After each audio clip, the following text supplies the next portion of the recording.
Hello साथियों, एक और नई वीडियो में आप सभी का स्वागत है।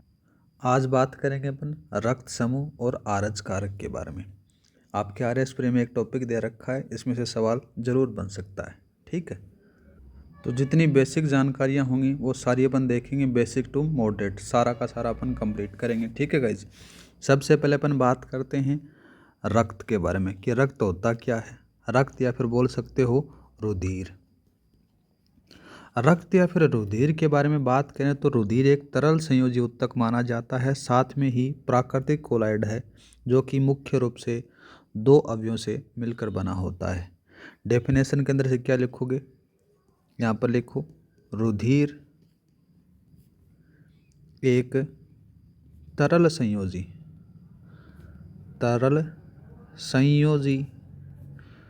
ऊतक है।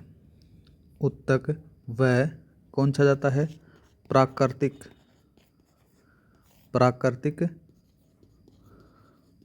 कोलाइड है जो मुख्यतः दो अवयवों से मिलकर बनता है। ठीक है, और वो दो मुख्य अवयव कौन कौन से होते हैं वो सारी चीज़ें अपन देखेंगे।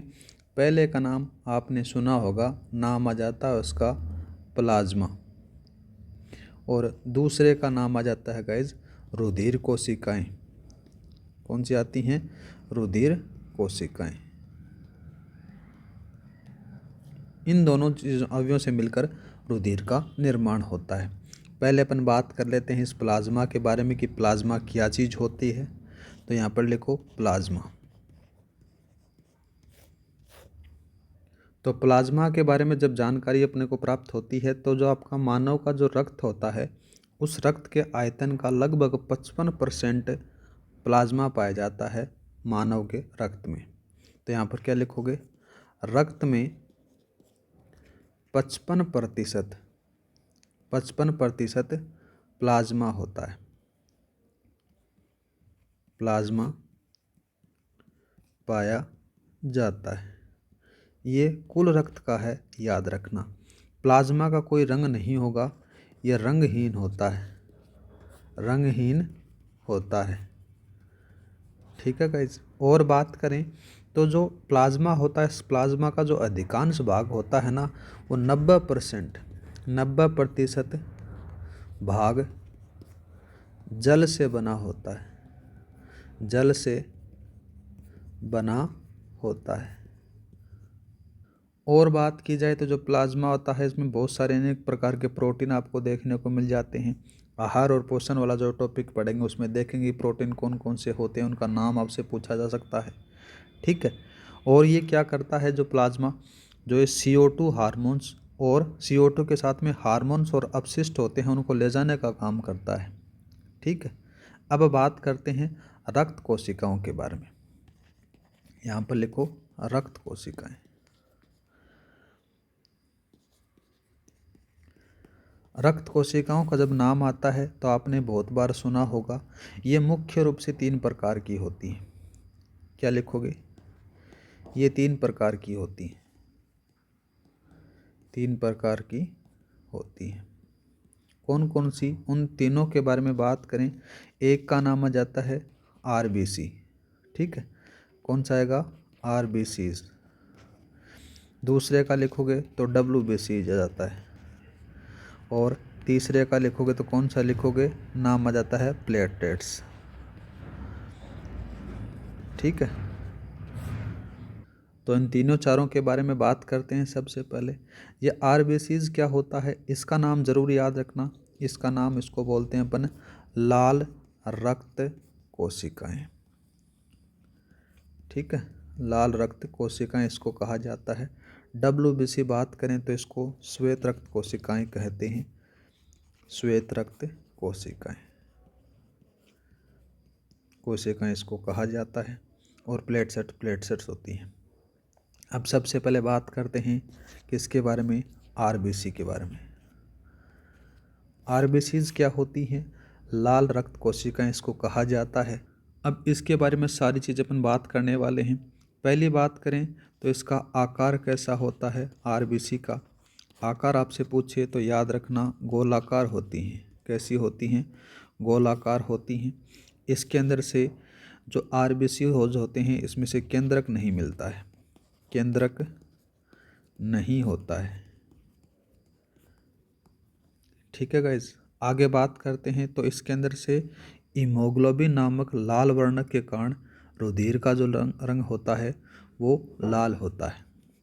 तो यहाँ पर क्या लिखोगे? हीमोग्लोबिन, हीमोग्लोबिन नामक लाल वर्णक, लाल वर्णक के कारण रुधिर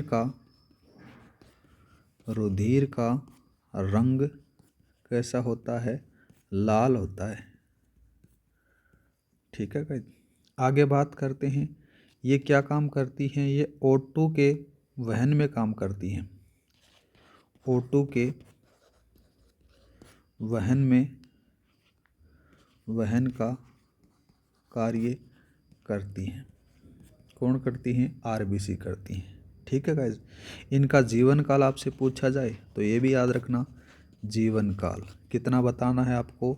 120 दिन बताना है इनका। और भी ज़्यादा पूछ ले तो जो रक्त का जो पीएच स्तर आपसे पूछे तो याद रखना 7.35 से लेकर 7.45 तक होता है। रक्त का सामान्य पीएच स्तर कितना बताना है? ये भी लिख सकते हो 7.35 से 7.45 के मध्य ये माना जाता है। आरबीसी आपको समझ में आ गई होगी, उम्मीद करता हूँ। आगे बात करते हैं अपन डब्ल्यूबीसी के बारे में। सेकंड वाली नाम आपको पता है कि इसको श्वेत रुधिर कणिकाएं कहती हैं। आकार के बारे में बात करते हैं। सबसे पहले आकार इसका अनियमित होता है, कोई फिक्स नहीं होता है। तो सबसे पहले लिखो अनियमित, मतलब कैसा भी बन जाता है। आगे बात करते हैं, इसमें केंद्रक उपस्थित होता है। ठीक है, क्या लिखोगे? केंद्रक उपस्थित होता है।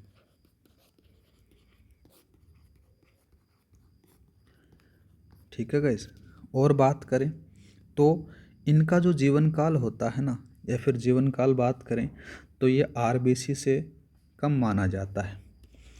जीवन काल भी लिखो। जीवन काल कितना लिखोगे? 10 से 13 दिन इनका जीवन काल होता है। संख्या बात की जाए तो आरबीसी से कम होती है।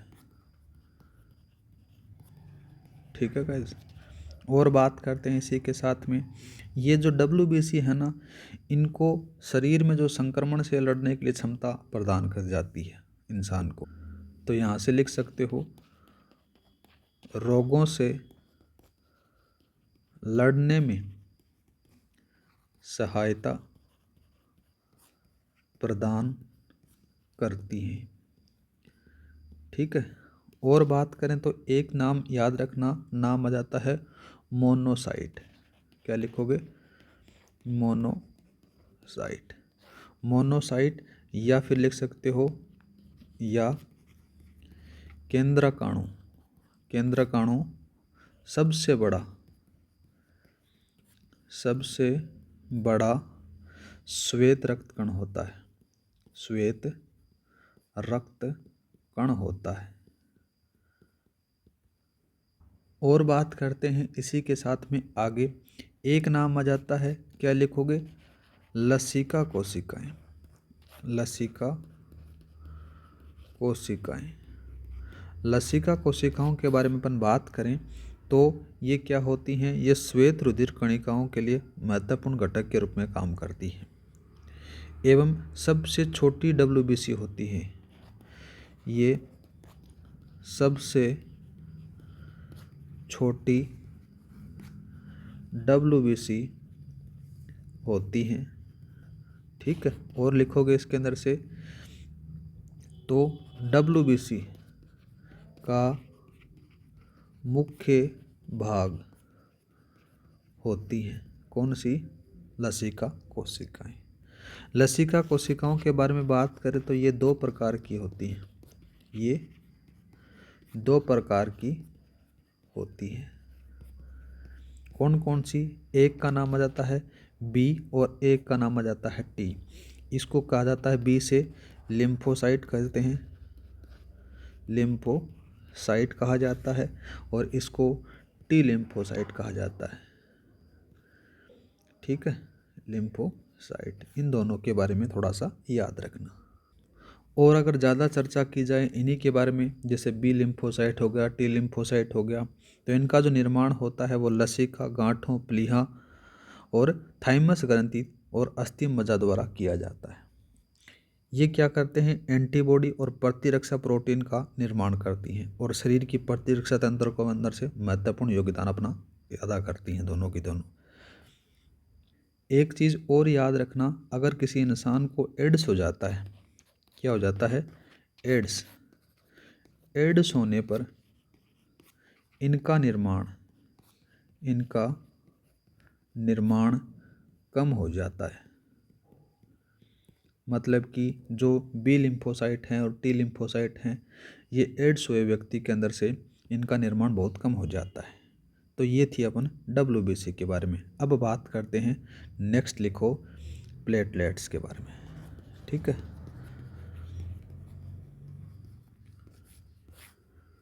तो प्लेटलेट्स के बारे में बात करें तो ये क्या होती हैं गाइज? ये सूक्ष्म होती हैं, मतलब छोटी होती हैं, सूक्ष्म व रंगहीन होती हैं। इनके अंदर भी केंद्रक नहीं पाया जाता।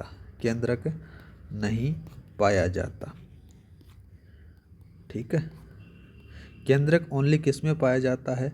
ये भी याद रखना, केंद्रक WBC में पाया जाता है, ना ही RBC में पाया जाता है और ना ही प्लेटलेट्स के अंदर से पाया जाता है। ये क्या करती हैं? तो इन्हीं के बारे में बात करें तो ये रुधिर में स्कंदन, मतलब कि थक्का, और साथ में ही बात करें तो रक्त वाहिनियाँ होती हैं, उन रक्त वाहिनियों की मरम्मत करना और संक्रमण से शरीर की रक्षा करने में सहायता करती है।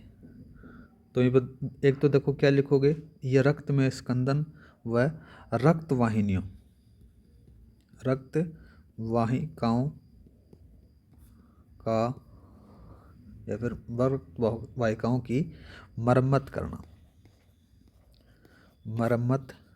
करना, और एक और लिख सकते हो संक्रमण से शरीर की रक्षा करना।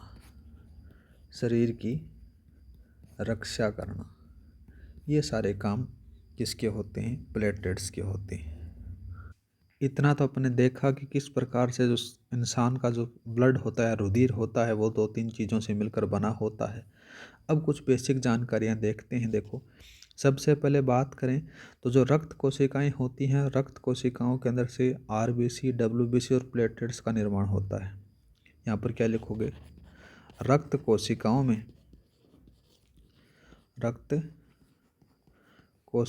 में एक का नाम आ जाता है RBC, जिसकी फुल फॉर्म आपको पता है कि इसको क्या कहते हैं? रेड ब्लड सेल के नाम से जाना जाता है। दूसरा WBC आ गया और तीसरे का नाम आ जाता है प्लेटलेट्स आ जाता है। इन तीनों चीज़ों से मिलकर रक्त कोशिकाएं बनती हैं। और बात करें तो जो जन्म से लेकर वयस्क तक में लाल अस्थि मज्जा में होता है। ठीक है, आगे बात करते हैं। एक नाम आपने ज़रूर सुना होगा, प्लीहा। प्लीहा को RBC का क्या कहते हैं? कब्रगाह कहा जाता है। कब्रगाह कहते हैं, मतलब कि प्लीहा होता है वो RBC का कब्रिस्तान कहा जाता है। इसके अंदर से RBC का जो निपटारा होता है। आगे बात करें तो रक्त दाब का नियंत्रण होता है वो एंड्रेलिन ग्रंथि करती है। यहाँ पर क्या लिखोगे? रक्त दाब रक्त दाब का नियंत्रण कौन करेगा? एंड्रेलिन करेगी। एंड्रेलिन ग्रंथि करती है। अब बात करते हैं थोड़ा सा और आगे मॉडरेट रूप से आरबीसी के सामान्य संख्या के बारे में। आरबीसी की संख्या, जब आरबीसी की संख्या के बारे में अपन डिस्कस करते हैं तो अगर वयस्क पुरुष होता है, पहले बात करते हैं पुरुष में कितनी पाई जाती हैं? 4.6 से लेकर 6.0 मिलियन पाई जाती हैं। ठीक है। अगर स्त्री बात करें या फिर महिला में कितनी लिखोगे? महिला में कम पाई जाती हैं, 4.2 से लेकर 5.0 पाई जाती हैं। और बात करें तो देखो, जो मानव का शरीर के अंदर से रक्त की कमी हो जाती है उसको क्या कहते हैं? इस्कीमिया कहलाता है। तो यहाँ पर लिखो, मानव शरीर में रक्त की कमी क्या कहलाती है? इसका नाम जरूर याद रखना आ जाता है, इस्कीमिया। इस्कीमिया कहलाती है। ठीक है गाइस। और बात करें, एक जो स्वस्थ मनुष्य होता है उसमें रक्त की कुल मात्रा वो भी लिख लो यहाँ पर। मनुष्य में रक्त की मात्रा कितनी होती है? 5 से 6 लीटर तक होती है। यह स्वस्थ मनुष्य का डाटा है, याद रखना। ठीक है। अब बात करते हैं आगे अपन क्या करेंगे? आगे अपन पढ़ेंगे रुधिर के कार्य। रुधिर का कार्य क्या काम होता है ब्लड का, उसके बारे में अपन चर्चा करने वाले आते हैं। इसमें से क्या होता है? देखो, इसमें परिवहन में एक तो ऑक्सीजन होती है, साथ में ही CO2 होती है और हार्मोन्स होते हैं, और अपशिष्टों का परिवहन इसके अंदर से होता है। ठीक है। परिवहन में किस किस का चीज़ होगा? परिवहन में बात करें, एक तो O2 ऑक्सीजन, O2 के साथ में CO2 और CO2 के साथ में हार्मोन्स होते हैं। हार्मोन्स का और जो भी अपशिष्ट पदार्थ होते हैं उनका परिवहन होता है। हार्मोन्स का यहाँ पर लिख सकते हो थोड़ा सा, हार्मोन्स, और एक और लिखो यहाँ पर अपशिष्टों का परिवहन होता है। और बात करें रुधिर के अंदर से, तो जो इंसान होता है उसको रोगों से बचाने का काम भी रुधिर करता है।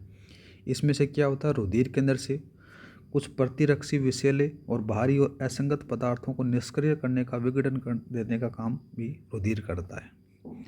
दूसरा बात करें तो शरीर की सफाई, टूटी फूटी मृत कोशिकाओं और कचरे, मलबे आदि को WBC भक्षण द्वारा नष्ट कर दिया जाता है। ठीक है। ये काम भी रक्त का रहता है या फिर रुधिर का रहता है। और बात की जाए तो रुधिर का एक और कार्य रहता है, जो आपका शरीर का जो टेम्परेचर होता है उसको नियंत्रण करने का भी काम रुधिर का ही रहता है। ठीक है। अब बात करते हैं जैसे थक्का जमना। अगर कहीं आपको चोट लग जाती है, चोट लगने के बाद में आपका जो घाव है वो जल्दी से का अगर कंटिन्यू बहाव बहता रहता है तो आपका थक्का नहीं जम रहा, उसके लिए भी एक अलग बीमारी होती है। तो अब बात करते हैं अपन रुधिर का थक्का किस प्रकार से जमता है, वो कौन कौन सी चीज़ें होती हैं जिसके कारण रुधिर का थक्का जम जाता है। तो गाइस यहाँ पर लिखो, रुधिर का थक्का जमना। तो इसके अंदर से कौन कौन सी प्रक्रिया होती है रुधिर का थक्का जमने के अंदर से, उसके बारे में बात करें तो जो रुधिर का थक्का जमना एक जटिल प्रक्रिया के अंदर से शामिल किया जाता है। रुधिर के जमने के अंदर से बहुत सारे जो चरण हैं और बहुत सारे स्टेप हैं उनको फॉलो किया जाता है। पहला बात करें तो सामान्य जो रुधिर होता है उसमें रुधिर और रुधिर वाहिनियों में नहीं जमता, परंतु क्या होता है कहीं पर कोई क्षतिग्रस्त हो जाता है या फिर कहीं आपको चोट फोट लग जाती है, उस समय वहाँ पर थक्का जमता है। ऐसा थोड़ी होता है कि आपकी जो वाहिनियाँ हो रही हैं उसके अंदर से ब्लड बह रहा है तो उसके अंदर से थक्का जम जाए। थक्का जम जाएगा तो आपका ब्लड सर्कुलेशन रुक जाएगा और वहाँ पर इंसान की मृत्यु हो जाएगी। ऐसा पॉसिबल नहीं होता है। थक्का वहीं पर जमता है जहाँ पर आपकी कहीं पर टूट फूट होती है, वहीं पर। इसके अंदर से देखो क्या क्या देखने को मिलेगा आपको। एक रिएक्शन देखने को मिल जाती है। नाम आ जाता है उसको, लिखो यहाँ पर प्रोथ्रोम्बियन। प्रोथ्रोम्बियन के साथ में एक Ca++ के साथ में रिएक्शन होती है इसकी उपस्थिति में, तो नाम आ जाता है थ्रोम्बीन का निर्माण होता है। किसका निर्माण होगा? इसका निर्माण हो जाता है। वैसे इस रिएक्शन को समझें तो अपन क्या होता है, एक यहाँ पर और होता है, उसका नाम जरूर याद रखना। नाम आ जाता है उसका थ्रोम्बोप्लास्टिन। इसके अंदर से क्या होता है कि थ्रोम्बोप्लास्टिन और साथ में कैल्शियम की उपस्थिति के अंदर से रुधिर में उपस्थित प्रोथ्रोम्बियन नामक पदार्थ होता है, वो थ्रोम्बियन है ना, उसमें चेंज हो जाता है। अब क्या होता है, थ्रोम्बियन प्लाज्मा की उपस्थिति में एक नाम और आता है उसका, जिसका नाम होता है फाइब्रिनोजन की उपस्थिति को उसको उत्प्रेरित करता है और साथ में ही फाइब्रिन नामक एग्लूसिन तत्वों में बदल जाता है। और बाद में जाकर क्या होता है, उस रिएक्शन के बारे में बात करें, जो लास्ट में जो रिजल्ट निकलता है यहाँ पर लिखो फाइब्रिन होता है, और फाइब्रिन के साथ में निर्माण किसका होता है, आरबीसी साथ लेती हैं और रक्त का थक्का जमा देती हैं। ठीक है, रक्त का थक्का यहाँ पर हो जाता है। तो गाइज ये थी रुधिर के बारे में थोड़ी बेसिक नॉलेज, किस प्रकार से किसका निर्माण होता है, कैसे कैसे थक्का जमता है। अब बात करते हैं आपका जो मेन जो टॉपिक स्टार्ट होता है यहीं से। बहुत बार सवाल पूछा जाता है, नाम आता है रुधिर वर्ग, जिसको बोला जाता है ब्लड ग्रुप्स।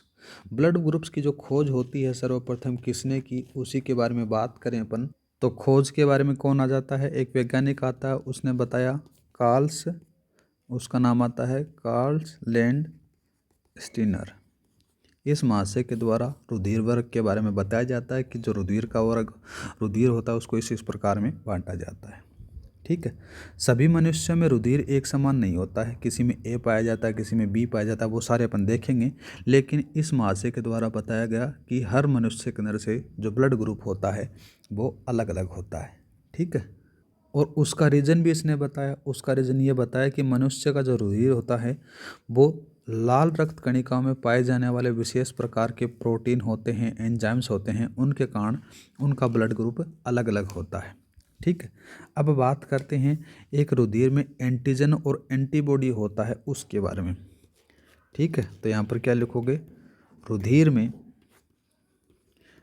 में एंटीजन व एक और का नाम रहता है एंटीबॉडी। एंटीजन और एंटीबॉडी होता है, इसके अंदर से ये दोनों के दोनों हैं, ये ब्लड ग्रुप को अलग अलग भागों में बांटते हैं। साथ ही इसने ये भी बताया कि अगर कोई मनुष्य के अंदर से किसी भी प्रकार का अगर अपन ब्लड ग्रुप चढ़ा देते हैं या फिर ब्लड डोनेट कर देते हैं, फिर ले लेते हैं, तो उसके अंदर से क्या हो जाता है, जो डोनर जो ग्रहण करने वाला जो ग्राही होता है उसकी मृत्यु हो जाती है। तो अलग अलग चीज़ें अपन देखने के बाद में, सारी चीज़ें क्लेरिफाई करने के बाद में ब्लड ग्रुप डोनेट किया जाता है। अब बात करते हैं आगे, जो रक्तदाब होता है ना, उसको क्या कहते हैं, एक यंत्र होता है वो भी देखो अपन, रक्तदाब का मापक यंत्र। आपसे पूछे तो क्या नाम बताना है उसका, उसका नाम यहाँ पर लिखो सिग्मोनोमीटर। मैनोमीटर उसके कहा जाता है। ये ब्लड के बारे में बताता है, या फिर ब्लड प्रेशर होता है उसके बारे में बताया जाता है। आगे बात करें तो मानव का शरीर का जो रक्तदाब होता है वो वायुमंडलीय दाब से अधिक होता है। रक्तदाब वायुमंडलीय दाब से ज़्यादा होता है। ठीक है, अब बात करते हैं अपन जैसे एंटीजेंस के बारे में और एंटीबॉडी के बारे में। यही बहुत चीज़ें अपने को बताएंगी जिससे अपने को सारा का सारी चीज़ें क्लियर हो जाएंगी। पहला अपन देखते हैं, नाम आ जाता है एंटीजेंस। एंटीजेंस होता है, इसका एक नाम और देखने को मिलेगा, इसको कहते हैं प्रतिजन भी कहा जाता है। क्या कहते हैं इसको, प्रतिजन्स भी कहा जाता है। प्रतिजन वे पदार्थ होते हैं जो क्या होते हैं, देखो डेफिनेशन के बारे में बात करें तो एंटीजेंस या फिर प्रतिजन वे पदार्थ होते हैं जो प्रतिपिंड या फिर प्रतिरक्षी के निर्माण को उद्दीपित करते हैं। या फिर बोल सकते हो प्रतिरक्षा तंत्र को परिवर्तित करते हैं। ठीक है, आगे बात करें तो इनको एक नाम और आ जाता है अन्य नाम। अन्य नाम के बारे में लिखो यहाँ पर एल्ग्यूटिनोजेंस के नाम से इसको जाना जाता है। एल्ग्यूटिनोजेंस के नाम से इसको जाना जाता है। और बात करते हैं ये जो सदैव आरबीसी लाल रक्त कणिकाओं की प्लाज्मा मेम्ब्रेन में लगे होते हैं, तो ये यहाँ पर क्या लिखोगे, ये आरबीसी में पाए जाते हैं, पाए जाते हैं। ठीक है, आगे बात करते हैं। देखो इसी के अंदर से एक नाम और देखने को मिलेगा, नाम आ जाता है एंटीजेंस। एंटीजेंस ग्लाइकोप्रोटीन्स के नाम से जाना जाता है, प्रोटीन। ठीक है, एंटीजेंस ग्लाइकोप्रोटीन्स क्या होते हैं, ये पीढ़ी दर पीढ़ी चेंज होते हैं, ये आनुवांशिक होते हैं, ये लिख सकते हो, ये आनुवांशिक होते हैं। ठीक है गाइस, आगे बात करें तो मनुष्य में एंटीजन होते हैं वो दो प्रकार के होते हैं, ये दो प्रकार के होते हैं, दो प्रकार के होते हैं। कौन कौन से होते हैं गाइस, एक का नाम आ जाता है, पहले का नाम लिखो एंटीजन ए और दूसरे का नाम लिखो एंटीजन बी, ये दोनों चीज़ें याद रखना। अब बात करते हैं अपन सेकंड वाले का, नाम आ जाता है एंटीबॉडीज़ के बारे में। क्या चीज़ होती है एंटीबॉडीज़, ये जो हैं ये किस में पाए जाएंगे, ये डब्ल्यूबीसी में पाए जाते हैं, या फिर बोल सकते हो जो रुधिर होता है उस प्लाज्मा में पाए जाते हैं। ठीक है, तो इन्हें एक और नाम जाता है, देखो क्या होता है, एल्ग्यू, क्या नाम कहोगे इसको, एल्ग्यूटिनिसिन्स। ठीक है, एल्ग्यूटिनिसिन्स के नाम से इसको कहा जाता है, कहा जाता है। ठीक है गाइज, आगे बात करें तो ये प्लाज्मा में पाए जाते हैं, प्लाज्मा या फिर सीरम में बोल सकते हो, प्लाज्मा व नाम आ जाता है सीरम में पाए जाते हैं। ठीक है गाइज, और ये बात करें एंटीबॉडीज़ है ना, ये भी दो प्रकार की होती हैं, ये दो प्रकार की होती हैं, दो प्रकार की होती हैं। कौन कौन सी, एक का नाम लिखो यहाँ पर एंटी ए और ए, ये पहली हो गई। दूसरा बात करें तो नाम आ जाता है एंटी बी और बी, इसको कहा जाता है, ये दोनों की दोनों याद रखना। अब बात करते हैं मनुष्य के रुधिर वर्ग सिस्टम के बारे में कि किस प्रकार से बांटा गया है। तो यहाँ पर लिखो मानव रुधिर वर्ग। इस मानव रुधिर वर्ग को एक और नाम से जाना जाता है एबीओ सिस्टम्स के नाम से, एबीओ सिस्टम इसको कहा जाता है। जो इसको किस प्रकार से बांटा गया उन्हीं के बारे में बात करते हैं। तो नाम आ जाता है उस वैज्ञानिक का लैंड स्टीनर। लैंड स्टीनर ने क्या किया, लैंड स्टीनर के अनुसार एबीओ रुधिर वर्ग सिस्टम के अंदर से ग्लाइकोप्रोटीन की उपस्थिति के आधार पर मनुष्य के अंदर जो रुधिर वर्ग होता है वो चार प्रकार का पाया जाता है। तो यहाँ पर लिखो लैंड स्टीनर ने रुधिर को चार भागों में बांटा, चार भागों में बांटा। कौन कौन सा, पहला ए, दूसरा बी, ठीक है, दूसरा बी हो गया, तीसरा जाता है ए बी और चौथा ओ बाटा, ये तीनों याद रखना। पहली बात की जाती है तो लैंडस्टेन ने क्या किया था, इन्हों महाशय के द्वारा पहली बात ये ए बी और ओ ही बताया गया था। ठीक है, लेकिन ए बी है, इस रुधिर वर्ग के बारे में एक और महाशय आते हैं, नाम लिखो उसी के बारे में, क्या नाम लिखोगे, ये 1902 की बात आती है। 1902 के अंदर से नाम आ जाता है डी के स्टेलो के द्वारा बताया जाता है ए बी। लेकिन ये ए बी ओ ये एबीओ सिस्टम है, ये किसके द्वारा, लैंडस्टेनर के द्वारा 1901 में बताया गया कि रुधिर वर्ग होता है वो 3 प्रकार का होता है, लेकिन डी के स्टेलो है वो 1902 के अंदर से आता है और उसने एबी रुधिर वर्ग है वो भी एक नया खोज करके बताया। अब बात करते हैं आगे, एक टेबल बनाते हैं, उस टेबल से आपके सारे के सारे क्लियर हो जाएंगे। ठीक है,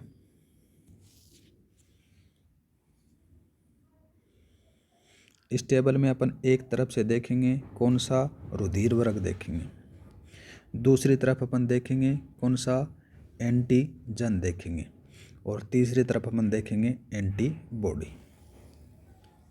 ठीक है गाइस, सबसे पहले अपन बात कर लेते हैं, यहाँ पर अपने को लिखना है रुधिर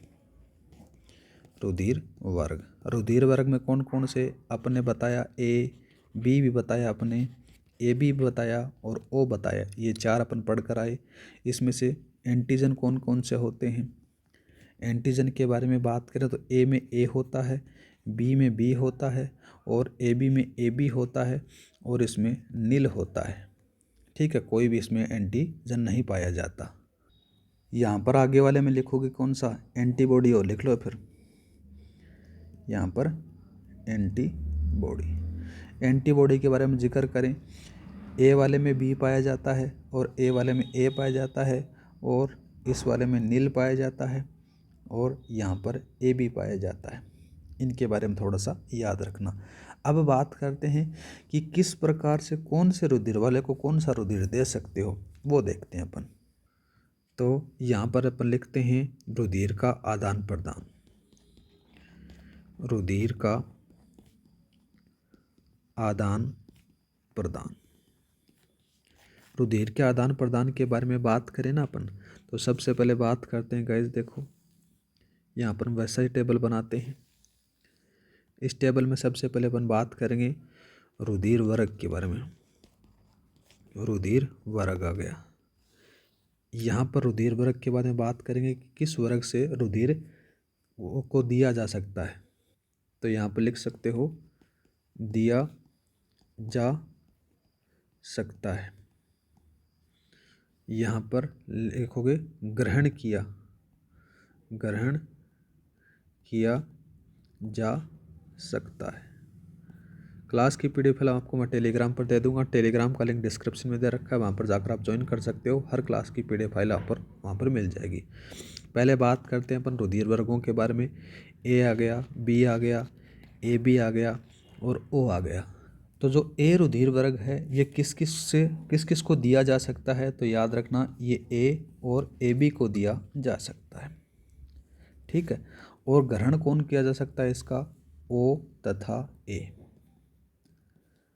ठीक है, इस ए को मैं थोड़ा ढंग से लिख सकता हूँ। बी की तरफ चलते हैं तो बी आ गया और ए बी आ गया। नेक्स्ट रुधिर वर्ग आता है ए बी। ए बी वाले को ही दिया जा सकता है।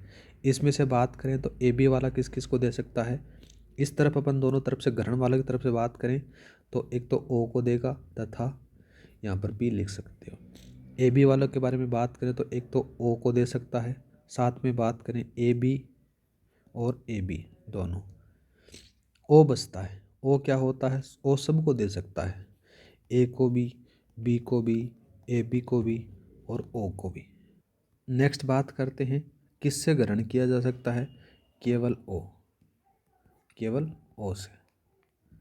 अब इन चीज़ों से आपने क्या निष्कर्ष निकाला, इनमें से 2 चीज़ें खास आपको देखने को मिली, एक ये मिली और एक ये मिली। ठीक है, सबसे पहले बात कर लेते हैं ओ के बारे में। ओ रुधिर वर्ग, ओ रुधिर वर्ग क्या है, सर्वदाता है, सार्वत्रिक दाता है, मतलब कि सबको दे सकता है। अगर आप इसको कैलकुलेट करते हो तो कहीं कहीं आपको वैसे देखा जाए ना तो ओ नेगेटिव होता है ना, वो सार्वदाता माना जाता है। अगर आपके यहाँ पर कोई भी पेपर एमसीक्यू के अंदर से आ जाता है तो ओ नेगेटिव अगर आता है तो ओ नेगेटिव लगा कर आना है, इसका सही आंसर ओ रहेगा। लेकिन बहुत सारे जो एमसीक्यूज आप लगाते हो तो उसमें ओ ही दिया रहता है तो वो भी सही माना जाएगा। दूसरी बात आ जाती है, अगर ये दोनों आ जाते हैं, कौन कौन से, ओ पॉजिटिव ओ नेगेटिव, तो आपको लगा कराना है ओ नेगेटिव। अगर ओनली ओ दे रखा है तो ये लगा कराना है, ठीक है। तो कन्फ्यूजन नहीं होना है। अब देखा अपने ओ देख लिया, अब आते हैं ए बी। ए बी रुधिर वर्ग, ए बी रुधिर वर्ग है वो सब क्या आ जाता है, सबसे ग्रहण कर लेता है। तो यहाँ पर क्या लिखोगे, सार्वत्रिक ग्राही, मतलब सबसे ग्रहण कर सकता है, इसको ए बी रुधिर वर्ग बोला जाता है। तो गाइज आज के लिए इतना ही, मिलते हैं नेक्स्ट क्लास में। क्लास की PDF फाइल आपको टेलीग्राम पर मिल जाएगी, टेलीग्राम का लिंक डिस्क्रिप्शन में दे रखा है, वहाँ पर जाकर आप ज्वाइन कर सकते हो। जय हिंद, जय भारत।